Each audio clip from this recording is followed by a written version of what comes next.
ದೇವರ ಪರಿಶುದ್ಧವಾದ ನಾಮಕ್ಕೆ ಸ್ತೋತ್ರವಾಗಲಿ. ಈ ದಿನದ ದೇವರ ವಾಕ್ಯ ಆದಿಕಾಂಡ 28ನೇ ಅಧ್ಯಾಯ 15 ಅದರ ಬಿ ಭಾಗ. ನಾನು ನಿನಗೆ ಹೇಳಿದ್ದನ್ನೆಲ್ಲ ನೆರವೇರಿಸದ ಹೊರತು ಬಿಡುವುದಿಲ್ಲ ಅಂದನು.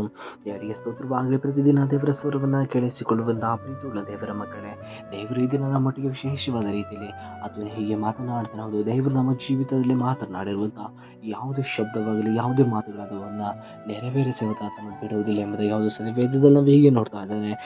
ಯಾಕೋಬನೆಂಬ ಒಬ್ಬ ವ್ಯಕ್ತಿಯು ಆತನು ಬೇತೇಲಿನಲ್ಲಿ ಆತನು ಮಲಗಿಕೊಂಡಿರುವಾಗ ಕನಸಿನಲ್ಲಿ ಆತನು ಹೀಗೆ ಮಾತನಾಡ್ತಾ ಇದ್ದರೆ, ನಿನಗೂ ನಿನ್ನ ಸಂತತಿಯವರಿಗೂ ನೀನು ಮಲಗಿಕೊಂಡಿರುವಂಥ ಈ ಪ್ರದೇಶದಲ್ಲಿ ಅನೇಕ ಜನರಿಗೆ ಆಶೀರ್ವಾದವಾಗುವಂತೆ ನಾನು ಮಾರ್ಪಡಿಸ್ತೇನೆ ಎಂಬುದಾಗಿ. ಹೌದು, ಈ ಪ್ರದೇಶದಲ್ಲಿ ನಿನ್ನ ಸಂತತಿಯವರನ್ನು ಅತ್ಯಧಿಕವಾಗಿ ನಾನು ನಿನ್ನನ್ನು ತುಂಬಿಸ್ತೇನೆ ಎಂಬುದಾಗಿ, ಪೂರ್ವ ಪಶ್ಚಿಮೋತ್ತರವರೆಗೂ ನೀವು ಹರಡಿಕೊಳ್ತೇವೆ ಎಂಬುದಾಗಿ ದೇವರು ಯಾಕೋಬನಿಗೆ ವಾಗ್ದಾನ ಮಾಡ್ತಾರೆ ಅಥವಾ ಮಾತನಾಡ್ತಾರೆ. ಪ್ರೀತಿ ದೇವರ ಮಕ್ಕಳು, ನಮ್ಮ ಜೀವನದಲ್ಲಿಯೂ ಕೂಡ ನೀವಿರುವಂಥ ಸ್ಥಳದಲ್ಲಿಯೇ, ನೀವಿರುವಂಥ ಜಾಗದಲ್ಲಿಯೇ, ನೀವು ಮಲಗಿಕೊಂಡಿರುವಂಥ ಊರಿನಲ್ಲಿಯೇ, ನೀವಿರುವಂಥ ಗ್ರಾಮದಲ್ಲಿಯೇ, ನಿಮ್ಮನ್ನು ಅವಮಾನಪಡಿಸುವಂಥ ವ್ಯಕ್ತಿಗಳ ಮಧ್ಯದಲ್ಲಿ, ನಿಮ್ಮನ್ನು ನಿಂದಿಸುವಂಥ ವ್ಯಕ್ತಿಗಳ ಮಧ್ಯದಲ್ಲಿ, ನೀನು ಬೇಡ ಎಂಬುದಾಗಿ ತಳ್ಳಿರುವಂಥ ಅದೇ ಗ್ರಾಮದಲ್ಲಿ ನಿನ್ನ ದೇವರು ಎತ್ತಿ ನಡೆಸುವಂಥ ದೇವರಾಗಿದೆ.